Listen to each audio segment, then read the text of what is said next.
चलिए, तो हम लोग टॉपिक अपना स्टार्ट किए थे आयनिक बॉन्ड।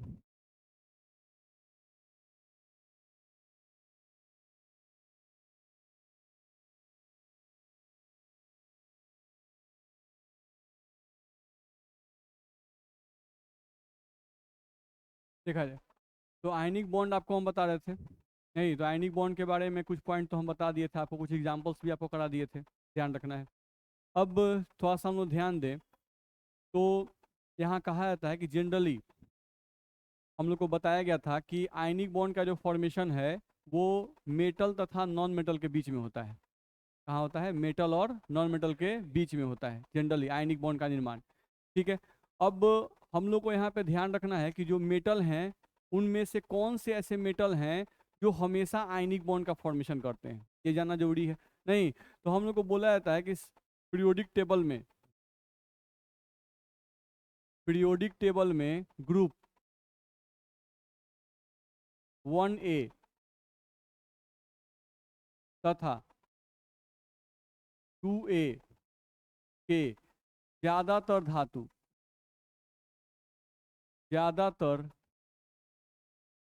धातु हमेशा हमेशा सिर्फ आयनिक बॉन्ड का निर्माण करते हैं, हमेशा सिर्फ आयनिक बॉन्ड का निर्माण करते हैं अधातुओं के साथ।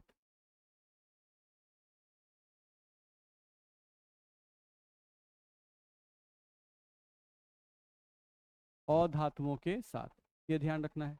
ठीक है। तो जैसे हम लोग बात कर रहे थे 1A की, तो 1A में आप जानते हो कि कौन कौन से हैं आपके? हाइड्रोजन है, लिथियम है, सोडियम है, पोटासियम है, नहीं रुबिडियम है और सीजियम है। फ्रांसियम की तो बात नहीं करते हम लोग, वो रेडियो एक्टिव एलिमेंट है। तो hydrogen, lithium, sodium, potassium, rubidium और सीजियम जो हैं ये आपके 1A के एलिमेंट हैं। अब इनमें देखा जाए तो जो हाइड्रोजन है आपका, ये क्या है? अधातु। ये धातु नहीं है, ये आपका अधातु है। ठीक है। अब बारी आती है लिथियम की, तो लिथियम धातु है, क्योंकि हम लोग बताए हुए हैं कि धातु की पहचान होती है कि जिसका एंडिंग अम से हो। नहीं, हम नाम लेते हो तो उसका एंडिंग क्या हो? अम। तो लिथियम, सोडियम, पोटासियम, रुबिडियम। इसका एक्सेप्शन भी हम बताए थे, जैसे हीलियम। हीलियम का एंडिंग भी अम से होता है, लेकिन वो अधातु होता है। ठीक है। चलो, तो यहाँ से लिथियम भी आपका जो है, तो लिथियम क्या है? आपका धातु है। तो लिथियम अगर धातु है, लेकिन जब इसको चेक किया जाता है कि ये आयनिक बॉन्ड बनाता है कि कोवैलेंट बॉन्ड बनाता है अलग अलग अधातुओं के साथ, जब इसका बॉन्ड चेक किया जाता है तो ऐसा पाया जाता है कि जो लिथियम है वो मैक्सिमम अधातु के साथ कोवैलेंट बॉन्ड बनाता है, आयनिक बॉन्ड का फॉर्मेशन नहीं करता है। सिर्फ एक फ्लोरीन ऐसा है जिसके साथ ये आयनिक बॉन्ड बनाता है, बाकी किसी के साथ ये आयनिक बॉन्ड नहीं बनाता है। तो ध्यान रखना होगा, आपको याद रखना होगा कि लिथियम धातु है नहीं, और यह कहा जा रहा है कि यह सिर्फ फ्लोरीन के साथ सिर्फ फ्लोरीन के साथ आयनिक बॉन्ड बनाता है, सिर्फ फ्लोरीन के साथ आयनिक बॉन्ड बनाता है। ये हमको ध्यान रखना होगा कि ये सिर्फ फ्लोरीन के साथ आयनिक बॉन्ड बनाता है, नहीं बाकी किसी भी अधातु के साथ ये आयनिक बॉन्ड नहीं बनाता है। ठीक है। बाकी आपके सोडियम हो जाए, पोटासियम हो जाए, रुबिडियम हो जाए, सीजियम हो जाए, नहीं ये सब भी आपके धातु ही हैं। नहीं, और ये सभी धातु जो हैं वे हमेशा आयनिक बॉन्ड का ही फॉर्मेशन करते हैं, ध्यान रखना है। तो इनके लिए कहा गया कि ये सभी धातु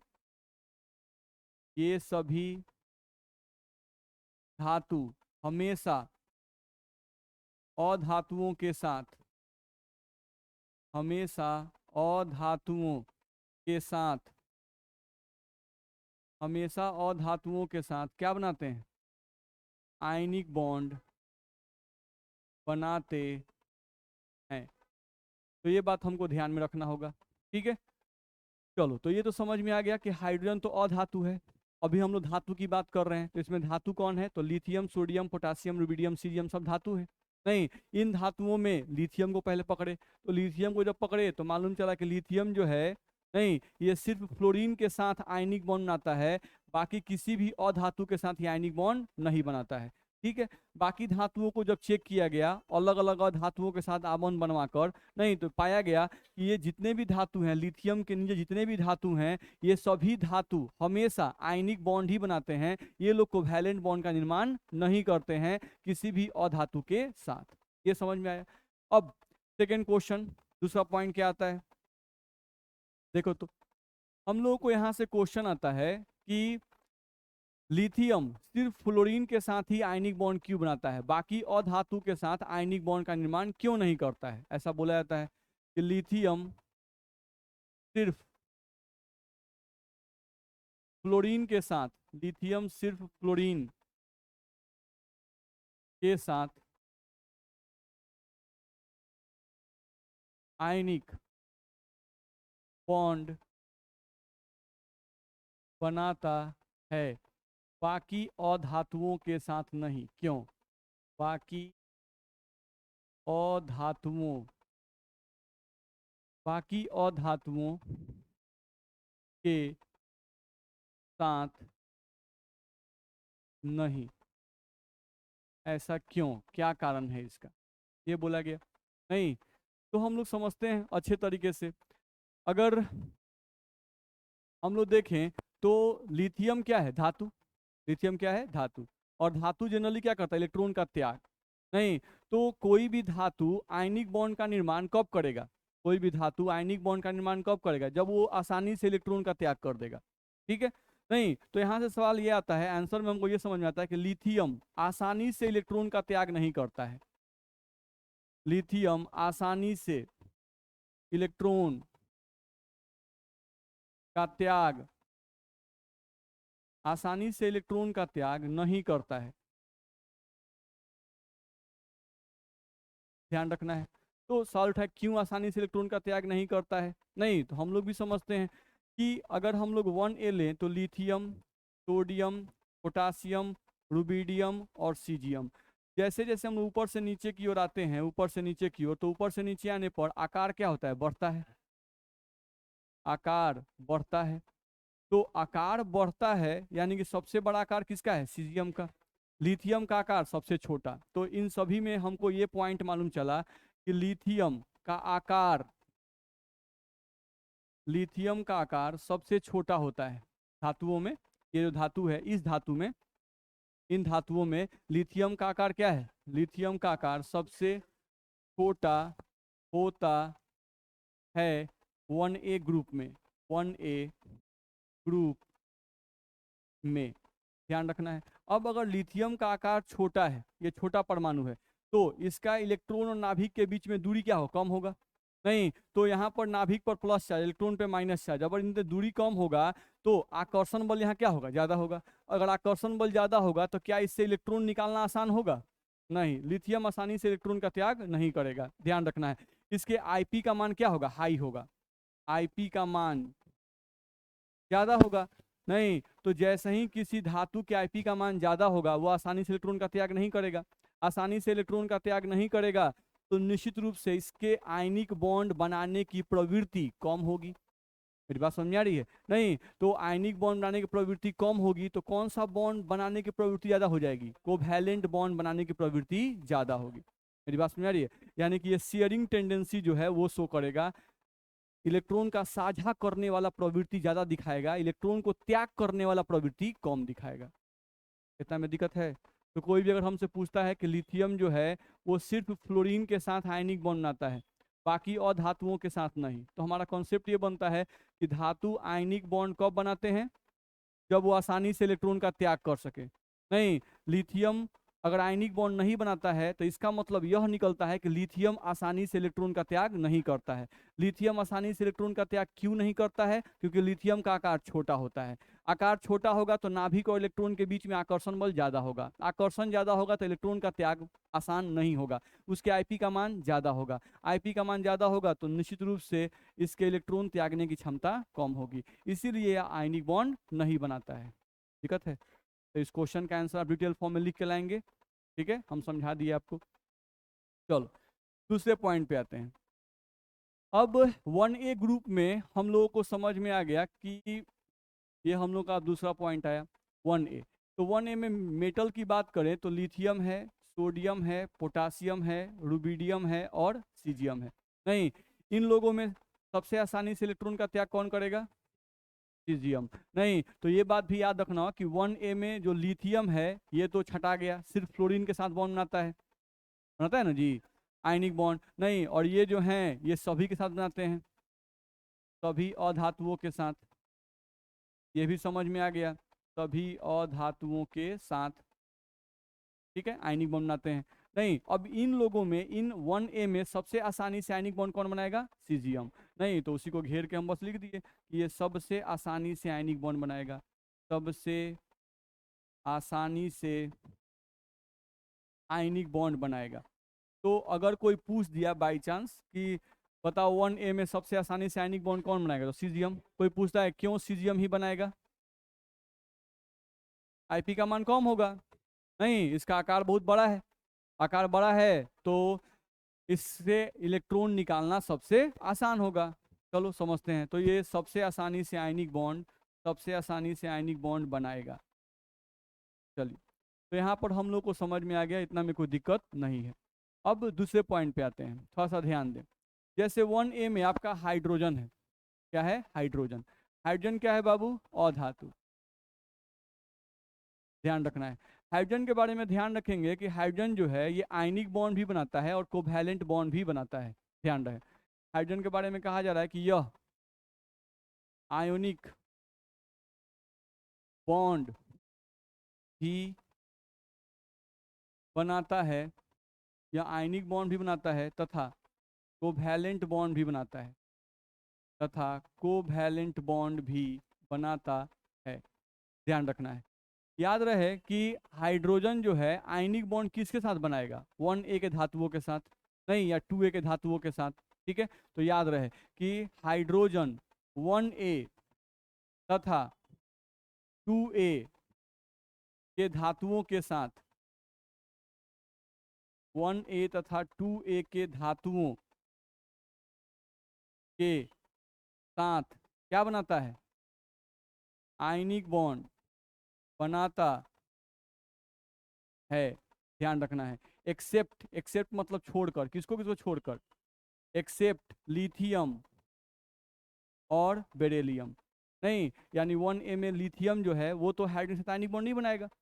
अभी ना बताया गया कि लिथियम आयनिक बॉन्ड सिर्फ किसके साथ बनाएगा? क्लोरीन के साथ, वो किसी और के साथ आयनिक बॉन्ड नहीं बनाएगा। तो हाइड्रोजन, ठीक है, हाइड्रोजन जो है 1A और 2A के धातुओं के साथ आयनिक बॉन्ड बनाता है।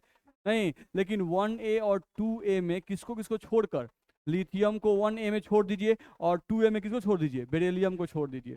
ठीक है, तो ये ध्यान रखना होगा। जैसे एग्जाम्पल के लिए मान लो हम सोडियम लिखते हैं और इससे हाइड्रोजन का यहाँ बॉन्ड खींच दिए। नहीं, तो यहाँ पर ये जो बॉन्ड होगा वो कौन सा होगा? कोवैलेंट, आयनिक न होगा जी। सोडियम किस ग्रुप का है? 1A का है। नहीं, तो 1A का धातु सोडियम है और इस 1A में तो लिखा हुआ है कि जितने भी धातु हैं सभी अधातुओं के साथ आयनिक बॉन्ड बनाते हैं, सभी अधातुओं के साथ। तो अगर हाइड्रोजन अधातु है और अगर वो सोडियम के साथ है तो सोडियम क्या कोवैलेंट बॉन्ड बनाता है क्या? वो आयनिक बॉन्ड ही बनाता है। तो अगर हाइड्रोजन भी एक अधातु है तो सोडियम और हाइड्रोजन के बीच के बॉन्ड को कोई पूछे कि ये बॉन्ड कौन सा है, तो हम क्या कहेंगे? Ionic bond. ध्यान रखना है, हम लोग को यहाँ से दे दिया पोटासियम ही दे दिया और हाइड्रोजन के बीच का बॉन्ड दे दिया, कौन सा बॉन्ड होगा? ये आयनिक बॉन्ड होगा। ध्यान रखना है, ठीक है। और वही हम लोग को यहाँ से दे दिया लिथियम दे दिया और लिथियम और हाइड्रोजन के बीच का बॉन्ड दे दिया, तो ये कौन सा बॉन्ड होगा? कोवैलेंट बॉन्ड होगा, ये आयनिक बॉन्ड नहीं होगा। मेरी बात समझ में आ रही है?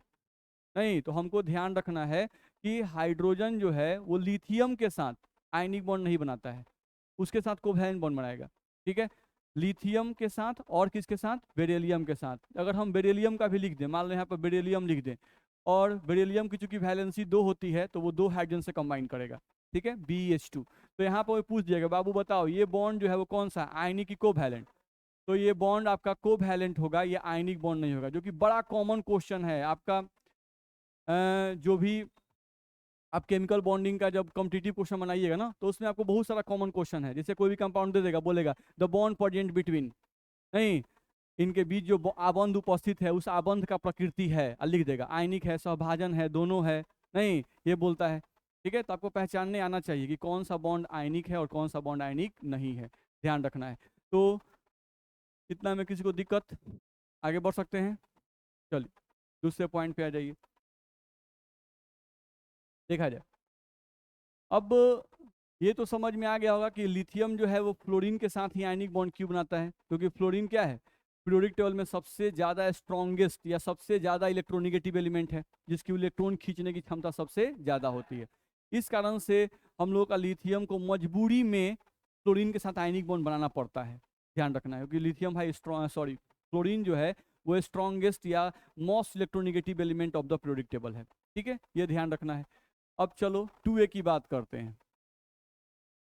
तो अगर 2A में देखें हम लोग, तो 2A में आपका आता है beryllium, magnesium, calcium, strontium, barium, और रेडियम को लिया नहीं जाता है क्योंकि जनरली वो रेडियो एक्टिव होता है। ठीक है, तो इतना ही हम लोग को लिखता है रिएक्टिविटी में।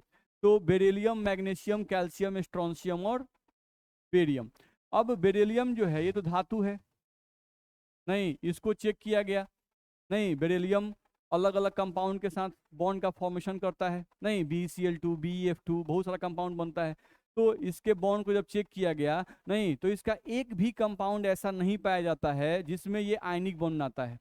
बेरिलियम किसी भी अधातु के साथ आयनिक बॉन्ड नहीं बनाता है, यहाँ तक कि फ्लोरीन के साथ भी ये आयनिक बॉन्ड नहीं बनाता है, उसके साथ भी ये कोवैलेंट बॉन्ड का ही फॉर्मेशन करता है, ध्यान रहे। तो बेरिलियम के बारे में याद रहे कि यह किसी भी अधातु के साथ, यह किसी भी अधातु के साथ, यह किसी भी अधातु के साथ आयनिक बॉन्ड, यह किसी भी अधातु के साथ आयनिक बॉन्ड नहीं बनाता है।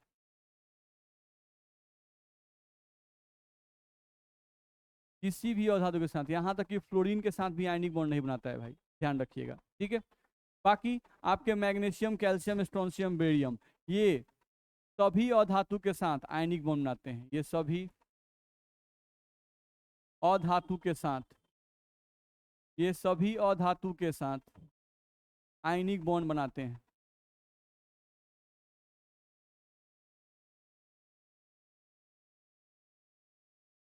ठीक है, दूसरा, अगर वो पूछता है कि भाई 2A में सबसे आसानी से आयनिक बॉन्ड कौन बनाएगा, बेरियम।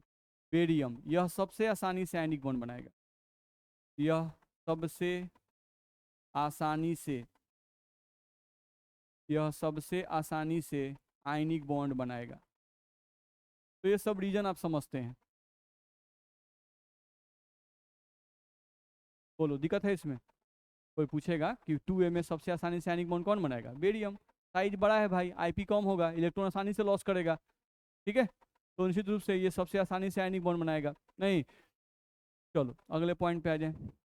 अब यहाँ पर देखें अगर, तो हम लोग बात कर रहे थे लिथियम की और बेरिलियम की।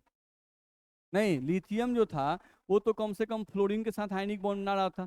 बेरिलियम जो था वो फ्लोरीन के साथ भी आयनिक बॉन्ड नहीं बनाता है, ध्यान रखना है। तो आपको पता है, अगर हम बाएं से दाएं जाते हैं तो बाएं से दाएं जाने पर नाभिकीय आवेश बढ़ता है। जैसे इसके पास 3 प्रोटॉन है, अगर लिथियम की हम बात करें तो इसके पास 3 प्रोटॉन है, और 3 प्रोटॉन मिलके 2 ऑर्बिट खींच रहे हैं, खींचते हैं ना।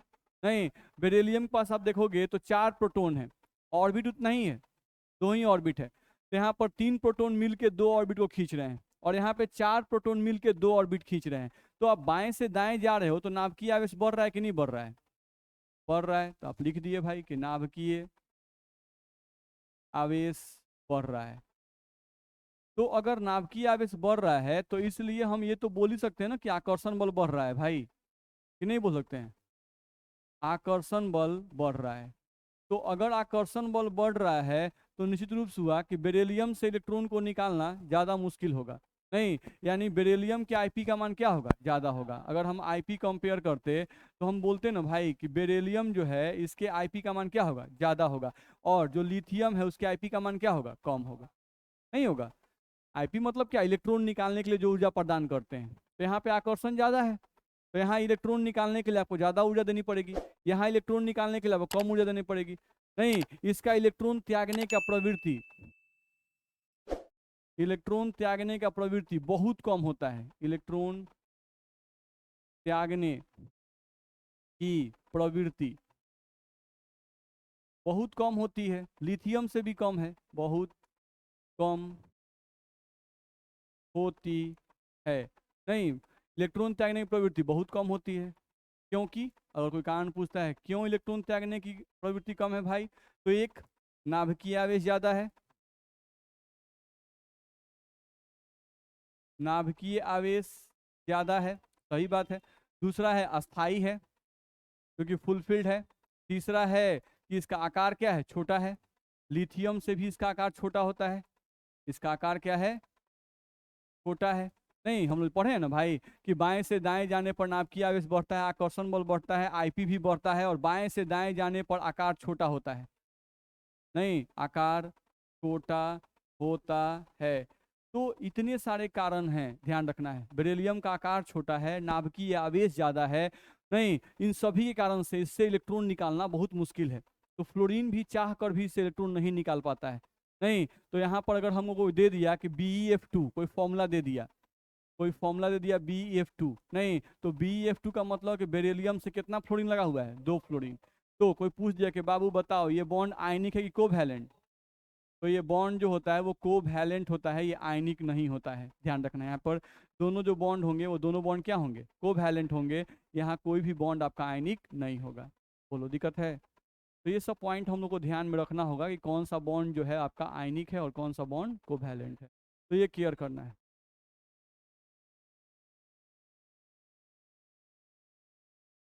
सिर्फ लिथियम के साथ भाई, ये तो आगे मिलेगा ना, कोवैलेंट रूल के लिए पढ़ेंगे हम लोग। हजांस रूल एक टॉपिक आपका आएगा, नहीं, जिसमें हम लोग पढ़ेंगे how to find the covalent character या ionic character in a given compound.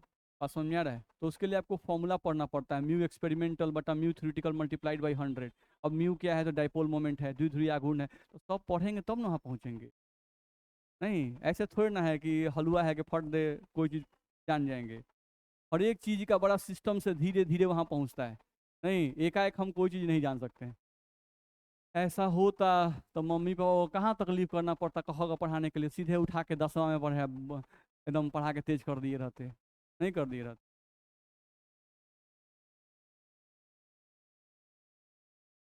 पाबंद बनाने के लिए हर एक फैक्टर, ऐसा नहीं बोल सकते हैं कि एक फैक्टर, आईपी भी जरूरी है, इलेक्ट्रॉन गेन एंथैल्पी भी जरूरी है, इलेक्ट्रॉन निगेटिविटी भी जरूरी है, लैटिस एनर्जी भी जरूरी है, हाइड्रेशन एनर्जी भी जरूरी है।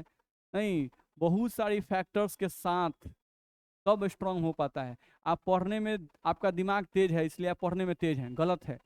ऐसा हो ही नहीं सकता है कि दिमाग तेज होने से कोई पढ़ने में तेज जाता है, नहीं। दिमाग तेज है, आप सिस्टमेटिक हैं, पढ़ाई पर समय देते हैं, नहीं अधर उधर इधर उधर नहीं घूमते हैं, बहुत सारे फैक्टर्स हैं, नहीं ज़्यादा देर तक पढ़ते हैं, तब आप तेज हैं। नहीं, एक फैक्टर कभी काम नहीं करता है। नहीं, आप बहुत एक्सरसाइज करते हैं तो आप बहुत अच्छा बॉडी बिल्डर बन जाएगा, नहीं। आप अच्छा एक्सरसाइज करते हैं, अपने जीभ पे कंट्रोल रखते हैं, हिसाब से खाना खाते हैं, नहीं, तब जाके आप धीरे धीरे अच्छा होते हैं। चालक ऊर्जा मिलेगा, इसमें आएगा। लैटिस एनर्जी का मतलब सिंपल होता है कि जैसे धनायन और ऋणायन जो होते हैं ना, एक धनायन हो गया और एक ऋणायन हो गया, तो धनायन और ऋणायन के बीच में क्या होता है, आकर्षण होता है। तो उस आकर्षण बल के कारण दोनों चिपकते हैं, चिपकेंगे ना, प्लस और माइनस में अट्रैक्शन है, उस अट्रैक्शन के कारण दोनों आपस में चिपकते हैं। उस चिपकाव के कारण जब वो आपस में चिपकते हैं तो उनके बीच में टकराव होता है, और उस टकराव के कारण से एनर्जी निकलती है। एनर्जी क्या होती है, निकलती है। तो जो एनर्जी निकलती है धनायन और ऋणायन के आपस में चिपकने के कारण, जो एनर्जी रिलीज करती है, जो एनर्जी बाहर निकलती है, उस एनर्जी को कहते हैं लैटिस एनर्जी, जालक ऊर्जा। नहीं, अब इसमें डिपेंड करता है ना, जालक ऊर्जा में बहुत सारा फैक्ट है। अब एनर्जी जब ज्यादा निकलेगी तो हम कहेंगे अच्छा ये सॉलिड जो है बहुत स्ट्रांग है। नहीं, क्योंकि अट्रैक्शन ज्यादा होगा तभी ना कस के टकराएंगे, और जितना ही कस के टकराएंगे उतना ही ज्यादा एनर्जी रिलीज करेगा, और जितना ही ज्यादा एनर्जी रिलीज करेगा किसी सॉलिड के फॉर्मेशन के समय, वो सॉलिड उतना ही स्टेबल होगा, उतना ही स्ट्रांग होगा। नहीं, क्योंकि अगर दो चीजें टकराई और उनका बहुत सारा एनर्जी निकल गया, तो अगर बहुत सारा एनर्जी निकल जाएगा तो उस सॉलिड की एनर्जी क्या होगी, बहुत कम हो जाएगी। तो सॉलिड की एनर्जी बहुत कम, तो सॉलिड स्टेबल। नहीं, क्योंकि एनर्जी और स्टेबिलिटी में क्या होता है, उल्टा संबंध होता है। फैक्ट बात है। चलिए, तो हम ऐसा कभी नहीं बोल सकते हैं कि एक फैक्टर पे डिपेंड करता है। नहीं, इलेक्ट्रोनिगेटिविटी पर या इलेक्ट्रॉन सब फैक्टर का मिला जुला नेट रिजल्ट आता है। नहीं, इसीलिए एक्सेप्शन मिलते हैं ना भाई। एक्सेप्शन क्यों मिलते हैं? इस सब कारण से। नहीं तो अगर एक पर डिपेंड करता तो फटाफट केमिस्ट्री खत्म हो जाता। नहीं, लेकिन बहुत सारे फैक्टर्स पे डिपेंड करने के कारण से यहाँ पा दिया जाता है, ध्यान रखना है। चलो, तो हम लोग कहाँ पर थे? 2A में थे। 2A में हम बता रहे थे कि लिथियम और बेरिलियम के बारे में आपको हम बता दिए, ठीक है। अब थोड़ा सा केयर करो, तो पीरियोडिक टेबल में जनरली 1A और 2A दिमाग में बैठा लेना है कि जनरली पीरियोडिक टेबल में जो 1A और 2A के ज़्यादातर मेटल हैं वही जनरली आयनिक बॉन्ड बनाते हैं, ठीक है। अब मेटल में तो दिमाग में आता है कि सर मेटल तो डी ब्लॉक में भी है। नहीं, तो डी ब्लॉक जो हैं उनके केस में क्या होता है थोड़ा सा समझ लेते हैं, देख लो। ऐसे हम लोग को अभी डी ब्लॉक का नहीं पढ़ना था, ज़्यादा एस ब्लॉक और पी ब्लॉक ही पढ़ा था, लेकिन थोड़ा सा डी ब्लॉक में थोड़ा सा जान जाते हैं। अगर डी ब्लॉक की बात करें, नहीं एस ब्लॉक में तो 1A और 2A हैं। नहीं, अब डी ब्लॉक में क्या बात है कि डी ब्लॉक के केस में इनके जो एलिमेंट होते हैं उनके केस में अल्टीमेट कक्ष के इलेक्ट्रॉन जो होते हैं वो भी रिएक्शन में भाग लेते हैं, और पेनल्टीमेट कक्ष के इलेक्ट्रॉन है वो भी रिएक्शन में भाग लेते हैं। जैसे एग्जांपल के लिए मान लो हम वेनेडियम लेते हैं, ये डी ब्लॉक का एलिमेंट है जिसका एटॉमिक नंबर कितना है 23। आप इसका कॉन्फ़िगरेशन लिखो, तो आप लिखते हो तो 1s2 2s2 2p6, यहाँ से लिखते हो 3s2 और यहाँ से लिखते हो 3p6, और यहाँ से आप लिखते हो 4s2 और यहाँ से 3d3 लिखते हो कि नहीं लिखते हो? वेनेडियम 23। तो आप केयर करोगे तो इसमें बाहरी कक्ष कौन है आपका? 4s। नहीं, जो सबसे बड़ा कक्ष संख्या होता है ये 4 है। तो ये हो गया आपका अल्टीमेट कक्ष। जो बाहरी कक्ष होता है उसे क्या कहते हैं? अल्टीमेट कक्ष। तो ये आपका अल्टीमेट कक्ष है। नहीं, और जो 3D है इसको कहते हैं क्या हम लोग? पेन अल्टीमेट कक्ष। तो ये हम लोग का है पेन अल्टीमेट कक्ष, ध्यान रखना है। अब इनके केस में क्या होता है, जैसे एस ब्लॉक और पी ब्लॉक के केस में क्या होता है कि सिर्फ अल्टीमेट कक्ष के इलेक्ट्रॉन रिएक्शन में भाग लेते हैं, ठीक। सिर्फ आउटर मोस्ट ऑर्बिट जो एस ब्लॉक और पी ब्लॉक हैं उनका सिर्फ आउटर मोस्ट ऑर्बिट का इलेक्ट्रॉन रिएक्शन में भाग लेता है। नहीं, लेकिन डी ब्लॉक के केस में थोड़ा कहानी उल्टा है। डी ब्लॉक के केस में आउटर मोस्ट ऑर्बिट के इलेक्ट्रॉन भी रिएक्शन में भाग लेंगे, और इसका जो पेन अल्टीमेट डी सब ऑर्बिट का इलेक्ट्रॉन है ये भी रिएक्शन में भाग लेगा। नहीं, इसलिए जब वेनेडियम का वैलेंसी बोला जाता है, valency of vanadium, valency of vanadium अगर कोई बोलता है तो उस केस में हम लोग बोलते हैं 2 3 4 5, यानी वेनेडियम 2 बॉन्ड बना सकता है, 3 भी, 4 भी, 5 भी। ध्यान रखना है, पास में आ रहा है, ये 2 3 4 5 तक बॉन्ड बना सकता है, ध्यान रखना है। अगर सिर्फ 4s के इलेक्ट्रॉन भाग लेंगे तो 2 बॉन्ड। नहीं, अब 4s का 2 और 3d का 1 तो 3 बॉन्ड, 4s का 2 और 3d का 2 तो 4 बॉन्ड, 4s का 2 और इसका 3 हो 5 बॉन्ड। नहीं, तो ये मैक्सिमम 5 बॉन्ड तक बनाता है, ध्यान रखना है, ठीक है। तो इसके अल्टीमेट कक्ष के इलेक्ट्रॉन भी भाग लेते हैं रिएक्शन में, और पेनल्टीमेट कक्ष के भी इलेक्ट्रॉन भाग लेते हैं रिएक्शन में, जबकि ऐसा एस ब्लॉक और पी ब्लॉक में नहीं होता है, ध्यान रखना है, ठीक है। अब ध्यान रखना है यहाँ पर कि हम लोग आयनिक बॉन्ड की बात कर रहे थे डी ब्लॉक के केस में, तो केयर करना है कि इसके अगर हम वेनेडियम का एग्जाम्पल लें तो कौन कौन भाग ले रहा है बाबू? 4s का, और कौन? 3d का।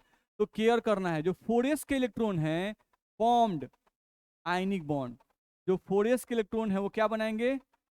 आयनिक बॉन्ड बनाते हैं, ध्यान रखना है। और जो 3d के इलेक्ट्रॉन हैं ये formed covalent bond, formed covalent bond, ध्यान रखना है।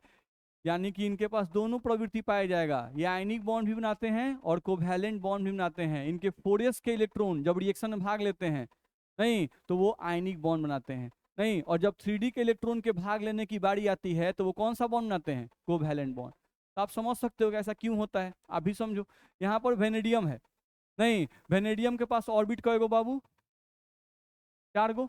नहीं, यही ना चौथा ऑर्बिट है, ये तीसरा ऑर्बिट है, ये दूसरा है और ये पहला है। नहीं, तो इलेक्ट्रॉन सबसे पहले यहाँ पर जो चौथा में इलेक्ट्रॉन कितना है? 2 है, तो इसका नाभिक से दूरी क्या है? ज्यादा है ना? नाभिक से दूरी क्या है? ज्यादा। तो वेनेडियम अगर अपने 2 इलेक्ट्रॉन का लॉस कर दिया, ये क्या कर दिया? लॉस। तो लॉस करने से कौन सा बॉन्ड बनता है? Ionic bond. नहीं, लॉस करने से जो बॉन्ड बनता है वो क्या बनता है? Ionic bond. और शेयर करने से जो बॉन्ड बनता है वो कोवैलेंट बॉन्ड। तो यहाँ पर ये लॉस करता है। नहीं, अब लॉस अगर कर दे तो सोचो कि वेनेडियम अगर 2 इलेक्ट्रॉन का लॉस कर दे तो वेनेडियम पर कितना प्लस आ जाएगा? 2 प्लस। तो अब बताओ कि वेनेडियम के पास अब ऑर्बिट कय गो बच जाएगा? 3 गो। नहीं, तो अब इस ऑर्बिट से तीसरे ऑर्बिट से इलेक्ट्रॉन निकालना क्या आसान होगा? नहीं, अब यहाँ तीसरे ऑर्बिट से इलेक्ट्रॉन निकालना आसान नहीं होगा। तो जैसा ही ये सवाल आ गया कि इलेक्ट्रॉन निकालना आसान नहीं होगा, यानी इसके इलेक्ट्रॉन त्यागने की प्रवृत्ति अब कम हो गई। तो इलेक्ट्रॉन त्यागने की प्रवृत्ति अगर अब कम हो गई तो अब ये साझा करेगा, अब ये इलेक्ट्रॉन का त्याग नहीं करेगा। मेरी बात दिमाग में जा रही है? नहीं? बोलिए। बिल्कुल, क्यों नहीं, हम लोग का VCl5 ध्यान रखना है। नहीं, अब VCl5 में वेनेडियम जो है 5 क्लोरीन के साथ बॉन्ड बना रहा है, 1 2 3 4 और यहाँ से 5, ये 5 बॉन्ड बना रहा है, ध्यान रखना है। तो इसमें जैसे जैसे बॉन्ड बनाने का, जैसे जैसे इसके अपने हाईएस्ट बॉन्ड पे पहुंचेगा 5, नहीं, वैसे वैसे इसमें कोवैलेंट गुण बढ़ता जाएगा। जैसे देता क्या है, सोचो क्वेश्चन क्या पूछता है बिहार बोर्ड में, देख लेते हैं। आपके बोर्ड एग्जाम में क्वेश्चन पूछा, VCl2 दिया, VCl3 दिया, VCl4 दिया और VCl5 दिया, नहीं, और बोला कि इनमें सबसे ज्यादा कोवैलेंट गुण किसके पास होगा? नहीं, VCl5 के पास। जैसे जैसे यहाँ पर ऑक्सीडेशन स्टेट आप निकाल दो, कितना आएगा? +2, क्योंकि 2 ही बॉन्ड है ना। यहाँ पर कितना? 3, तो +3, यहाँ पर +4 और यहाँ पर +5। तो जैसे जैसे हम इधर जा रहे हैं आपका ऑक्सीडेशन स्टेट क्या हो रहा है? बढ़ रहा है। नहीं, ऑक्सीडेशन स्टेट बढ़ रहा है, यही ऑक्सीडेशन स्टेट जो हम लिखे हुए हैं, यानी कि बॉन्ड बनाने का उसका कैपेबिलिटी क्या हो रहा है? बढ़ा रहा है। नहीं, तो बॉन्ड बनाने का कैपेबिलिटी बढ़ रहा है, इसका मतलब हुआ कि कोवैलेंट गुण यानी साझा वाला गुण बढ़ता जाएगा। नहीं, ध्यान रखना है इसका। इलेक्ट्रॉन त्यागने वाला हम पहले ही बताए थे ना कि इलेक्ट्रॉन त्याग कोई भी परमाणु मैक्सिमम 1 2 अधिक से अधिक 3, 3 में दिक्कतें है, पास में आ रहा है, ठीक है। तो ये हम लोग को ध्यान रखना होगा। तो आपको केयर करना है, यहाँ पर 2 इलेक्ट्रॉन का त्याग किया, तो यहाँ पर आप बॉन्ड क्या कहोगे? आयनिक। यहाँ बॉन्ड क्या कहोगे? आयनिक। नहीं, इस केस में हम लोग कहेंगे कि ये कौन सा नेचर शो करेगा? आयनिक। नहीं, यहाँ पे आ जाओ, आयनिक और कोवैलेंट दोनों, यहाँ पर क्या होगा? आयनिक एंड कोवैलेंट, देखते रहो। यहाँ पर भी यही बात, आयनिक एंड कोवैलेंट। यहाँ पे आ जाओ, सिर्फ कोवैलेंट, यानी अब यहाँ पांचों का पांचों बॉन्ड सब कोवैलेंट। वो 4s का इलेक्ट्रॉन जो भाग लिया वो सब अब कोवैलेंट, इसमें कोवैलेंट गुण डोमिनेट कर जाता है। बस में आ रहा है, इस केस में कोवैलेंट गुण क्या होगा? डोमिनेट कर जाएगा, किस पर? आयनिक गुण पर। नहीं, तो VCl5 में आप कहिएगा सर अभी तो आप पढ़ा रहे थे कि 4s का इलेक्ट्रॉन आयनिक बॉन्ड बनाता है और 3d का इलेक्ट्रॉन जो है वो कोवैलेंट बॉन्ड बनाता है। तो ये कब तक चलेगा? जब तक 3d का 1 इलेक्ट्रॉन या 2 इलेक्ट्रॉन तक भाग लिया तब तक आप कहिए कि अच्छा 4s का इलेक्ट्रॉन आयनिक, 3d का इलेक्ट्रॉन सर कोवैलेंट। लेकिन अगर 3d का ज्यादा इलेक्ट्रॉन भाग लेने लगा तो वो आयनिक वाले में को भी अब कोवैलेंट गुण में परिवर्तित कर देगा। बस में आ रहा है, क्योंकि उनका आईपी बहुत हाई हो जाएगा। तो आईपी हाई हो जाएगा तो उस केस में वो 4s का इलेक्ट्रॉन जो डोनेट किए थे अब उसको भी खींचना शुरू कर देते हैं। तो उनमें आयनिक गुण के अलावा कौन सा गुण डेवलप करने लगता है? कोवैलेंट गुण। नहीं, ध्यान रखना है। तो ये आपको मालूम चलेगा। नहीं, जैसे मान लीजिए आपके पास नॉर्मल अपने लाइफ से अगर सोचे, नहीं होता है कि मान लीजिए आपके पास 2000 रुपया है, नहीं, आप अपने को समझ बहुत पैसा वाला है। बस में आ रहा है, कोई आया आपका दोस्त मांगने के लिए तो 10 रुपया, लो 10 रुपया, तुम भी ठीक तरह मांगते रहता है, लो 10 रुपया। कोई आया 50 रुपया, लो 50 रुपया, तुम भी लो। नहीं, अब क्या हुआ कि अभी आप आयनिक बनना रहे थे, धकाधक दे रहे थे, नहीं होता है। कोई आया 500 मांगा, सोचे क्या चलो ये बहुत गहरा दोस्त है इसको 500 दे देते हैं, लेकिन 500 देने में थोड़ा कष्ट होगा, यानी अब कोवैलेंट गुण, कष्ट यानी कि कोवैलेंट गुण। अब धीरे से उसको 500 दे रहा है, लो भाई लेकिन ये आदत ठीक नहीं है, नहीं, दे दिए उसको भी 500 रुपया। बस में आ रहा है, ठीक है। अब क्या होगा कि धीरे धीरे आप करते करते करते करते मतलब अपना सब रुपया जो था धीरे धीरे बांट दिए। बस में आ रहा है, सब रुपया जितना भी था आपके पास बड़का बनने के चक्कर में क्या किए? सब धीरे धीरे बांट दिए। नहीं, तो अब जैसे ही सब बांट दिएगा ना आपको अब कमी महसूस होगा, आपको दिक्कत महसूस होने लगेगा, क्योंकि आपके पास हमेशा रहता था पहले 2000 रुपया। नहीं, अब दिक्कत जब महसूस होगा तो आप जिससे 98 भी जो जिसको दिए होंगे ना अब उससे भी रुपया मांगना शुरू कीजिएगा। नहीं, तुम 20 रुपया दो, दो जल्दी, नहीं तुम 500 रुपये दो, तुम 100 रुपये ले दो। अब तो आप सबसे मांगने लगे, तो जब सबसे मांगने लगे तो यानी कि आप क्या हो गए? अब सब बॉन्डे को कोवैलेंट बना दिए। जो ठंडी चोन दिए थे वो सब भी आयनिक था, नहीं, लेकिन अब सबसे जब खींचने लगिएगा आप कौन सा गुण अब डेवलप करने लगे? कोवैलेंट गुण डेवलप करने लगे। तो वही बात यहाँ भी होती है। नहीं, आपका 1 इलेक्ट्रॉन कोई छीना तो लगा चलो कोई बात नहीं, 2 इलेक्ट्रॉन छीना चलो कोई बात नहीं, तीसरा का छीनने लगा, अब आपको दिक्कत महसूस हो रहा है, यानी आपको कोवैलेंट गुण डेवलप करने लगे। नहीं, चौथा इलेक्ट्रॉन कोई छीना तो कोवैलेंट बॉन्ड ज्यादा डेवलप हो गया, आपको डीएनए में दिक्कत हो रहा है। अब जो पीछे जो दिए थे पहले सब, उस पर भी ध्यान है। ए भाई आप दे दीजिएगा, आप नहीं, अब मेरे पास कमी हो रहा है, आप जो भी लिए थे वो दीजिए। आप अब इधर भी खींचने लगे, तो आयनिक बॉन्ड जो था वो भी अब क्या बनने लगा, कोवैलेंट बॉन्ड। मेरी बात समझ में आ रही है? तो ये टेंडेंसी डेवलप करता है, सिचुएशन पे डिपेंड करता है। बोलो इसमें दिक्कत है?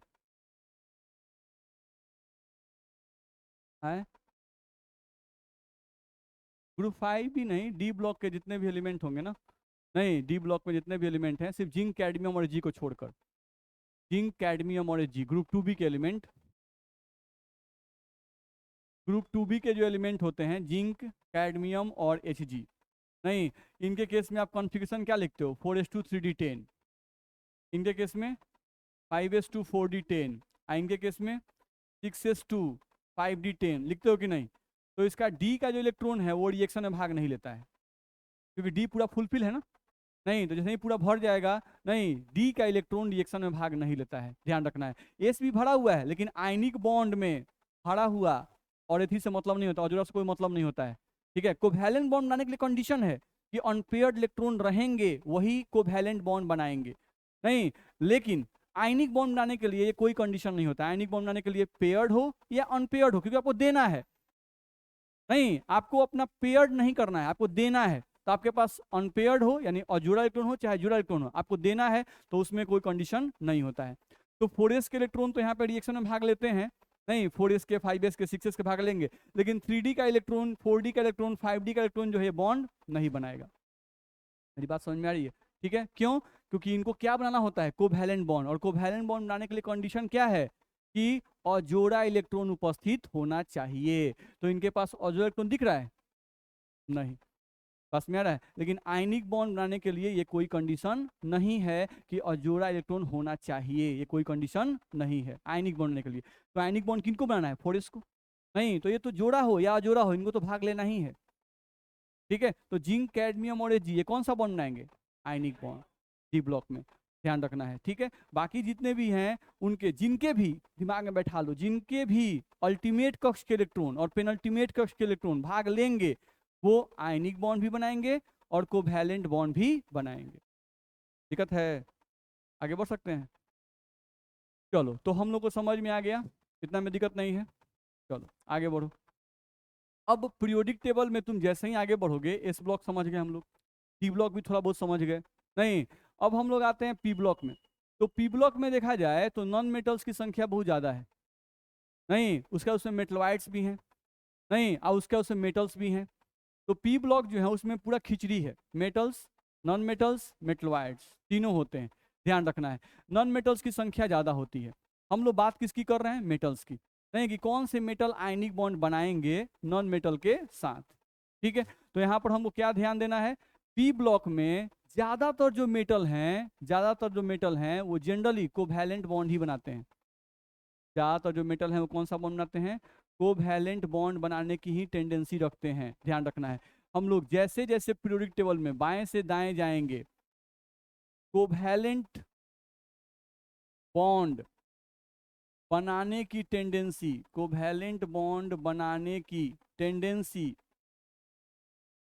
टेंडेंसी बढ़ती जाती है, बढ़ती जाती है, ध्यान रखना है, ठीक है। कोवैलेंट बॉन्ड बनाने की टेंडेंसी क्या होगी, बढ़ती जाएगी, क्योंकि आपको पता है कि इधर हम लोग कौन होते हैं, 1a 2a, इधर कौन होता है 7a, क्योंकि 8a की तो बात करेंगे नहीं, वो तो बॉन्ड बनाता नहीं है, तो उसकी हम लोग बात नहीं कर रहे हैं, हम लोग 7a तक चल रहे हैं। तो 1a और 2a, तो ये कौन सा बॉन्ड, आयनिक बॉन्ड। जैसे जैसे आप आगे बढ़ोगे, D block, ionic bond, covalent bond, जैसे आप पी ब्लॉक में बढ़ोगे, covalent bond, covalent bond, covalent bond, बात समझ आ रहा है। तो जैसे जैसे आप बाएं से दाएं जाओगे पीरियोडिक टेबल में, कोवैलेंट बॉन्ड बनाने की प्रवृत्ति क्या होती है, बढ़ती जाती है, ध्यान रखना है, ठीक है। आप पीरियोडिक टेबल में जैसे ही ऊपर से नीचे आओगे, कोवैलेंट बॉन्ड बनाने की प्रवृत्ति घटती जाती है, कोवैलेंट बॉन्ड बनाने की प्रवृत्ति घटती जाती है, ध्यान रखना है, क्योंकि ऊपर से नीचे आएंगे तो साइज बढ़ेगा, साइज बढ़ेगा तो इलेक्ट्रॉन त्यागने की क्षमता बढ़ेगी, नहीं, तो आयनिक बॉन्ड बनाने की प्रवृत्ति भी बढ़ेगी। ठीक है। तो ऊपर से नीचे आने पर कोवैलेंट बॉन्ड बनाने की प्रवृत्ति घटती जाती है, और ऊपर से नीचे आने पर आयनिक बॉन्ड बनाने की प्रवृत्ति क्या होगी, बढ़ती जाएगी। आयनिक बॉन्ड बनाने की प्रवृत्ति बढ़ती जाएगी।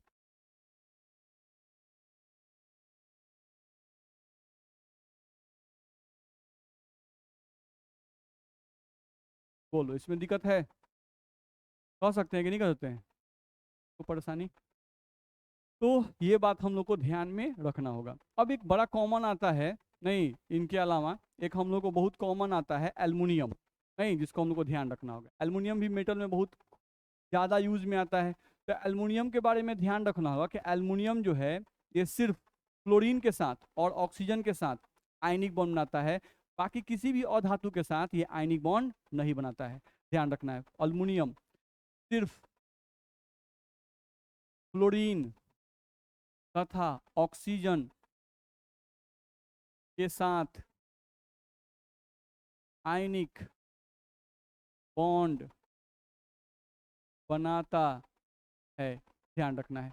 नहीं यानी अगर कोई बोल दिया आपको कि बाबू तुमको देखो AlF3 लिखा हुआ है, नहीं तो AlF3 का मतलब कि अल्युमिनियम एक है और फ्लोरीन कितने हैं, 3 है, तो आप 3 फ्लोरीन लिख दिए। अब इसमें कोई बोलता है कि बताओ ये बॉन्ड कौन सा है, तो ये आयनिक बॉन्ड है, ये कोवैलेंट बॉन्ड नहीं है।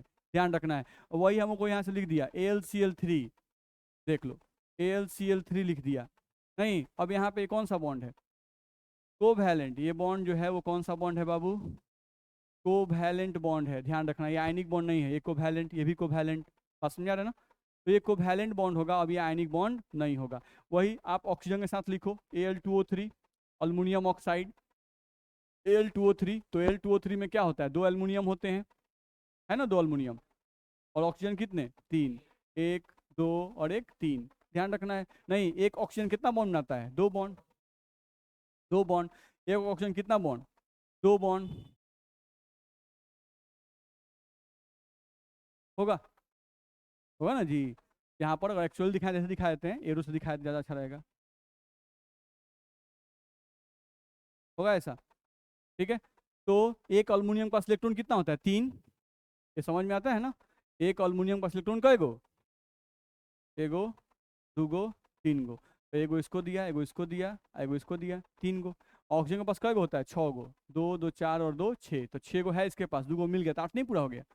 नहीं इसके पास भी 2 2 4 और 2 6 होता है, 2 गो मिल गया तो 8 नहीं पूरा हो गया। इसके पास भी 2 2 4 और 2 6 है, तो इसका भी 8 नहीं पूरा हो गया। मेरी बात समझ में आ रही है? नहीं तो यहाँ पे आप देखिएगा, तो ये कौन सा बॉन्ड हुआ, आयनिक बॉन्ड। ये कौन सा बॉन्ड हुआ, आयनिक बॉन्ड, क्योंकि इलेक्ट्रॉन ट्रांसफर कर रहा है। ध्यान रखना है। वही अगर AlCl3 में देखो AlF3 था, तो AlF3 में आप कैसे दिखाते हैं, अल्युमिनियम के पास एक इलेक्ट्रॉन, इसको दे दिया, अल्युमिनियम के पास एक इलेक्ट्रॉन, इसको दे दिया, अल्युमिनियम के पास एक इलेक्ट्रॉन, इसको दे दिया। तो ये फिगर सही है, ये फिगर सही है। नहीं अगर हम ऐसा लिख देते इसके केस में, और AlCl3 केस में ऐसे लिखते कि अल्युमिनियम के पास 3 इलेक्ट्रॉन, और यहाँ पे क्लोरीन, यहाँ पे क्लोरीन, और यहाँ पे क्लोरीन, एक इससे बॉन्ड, एक इससे बॉन्ड, और एक इससे बॉन्ड, तो ये फिगर क्या है, गलत है, क्योंकि ये आयनिक बॉन्ड नहीं होता है, ये कोवैलेंट बॉन्ड होता है। नहीं तो कोवैलेंट बॉन्ड कैसे बनता है, साझा से। तो उस केस में अगर AlCl है, अल्युमिनियम को Al2Cl6, ये कोऑर्डिनेट बॉन्ड का कहानी है। कह नहीं रहे हैं, खाना जल्दी जल्दी खाने का आदत है। Al2Cl6 है, नहीं तो इसमें एल्युमिनियम बना दीजिए, एक और एल्युमिनियम बना दीजिए, और क्लोरीन बना दीजिए, 1 chlorine, 2 chlorine, 3 chlorine, 1 chlorine, 2 chlorine, 3 chlorine. देख लीजिए, 1 covalent, 2 covalent, 3 covalent, covalent covalent covalent. अब बनता है कोऑर्डिनेट बॉन्ड, जो कि अभी नहीं पढ़े हैं लेकिन एडवांस में चाहिए, देखा जाए। ये होता है Al2Cl6। समझ में आ गया? नहीं, काहे के लिए पूछ रहे हैं? नहीं आएगा तब ना स्ट्रक्चर। हाँ बोलिए। वो नहीं ना बनेगा, जितना पढ़ेंगे उतना ही बनाएंगे तो बनेगा। देखिए मेरा आदत है ना मैक्सिमम टच करना, हम जब भी पढ़ाते हैं तो आप मिला के देखिएगा ना, हम कोशिश करते हैं। बाई चांस कोई चीज़ छूट गया था बताइए, नहीं, लेकिन हम जब कोई चीज़ पढ़ाएंगे ना तो हम मैक्सिमम टच करते हैं, ताकि आपका कोई पॉइंट जल्दी छूट नहीं जाए गलती से। बाई चांस आदमी है छूट गया तो आप बता दीजिए कि सर छूट गया, तो हम उसको फिर पढ़ा देंगे। बस में आ रहा है। तो कोऑर्डिनेट बॉन्ड में उतना ना प्रैक्टिस कराएंगे और स्ट्रक्चर में इतना ना प्रैक्टिस कराएंगे कि आपको कोई स्ट्रक्चर बचेगा ही नहीं। आप जौन किताब पलटिएगा बोलेगा तो बनाया हुआ है मेरा, जो पलटिएगा आपको लगेगा सब बनाया हुआ है मेरा। इतना ना प्रैक्टिस करा दिया जाएगा, ठीक है। इसलिए थोड़ा सा धैर्य रखिएगा तो सब मिलेगा। बात समझ में आ रहा है? घबराएंगे तो नहीं मिलेगा भाई, क्योंकि मेरा आदत है कि जल्दी जल्दी कोई चीज़ नहीं पढ़ा सकते हैं, ठीक है। चलिए आज के क्लास में इतना ही, टाइम खत्म हो गया है।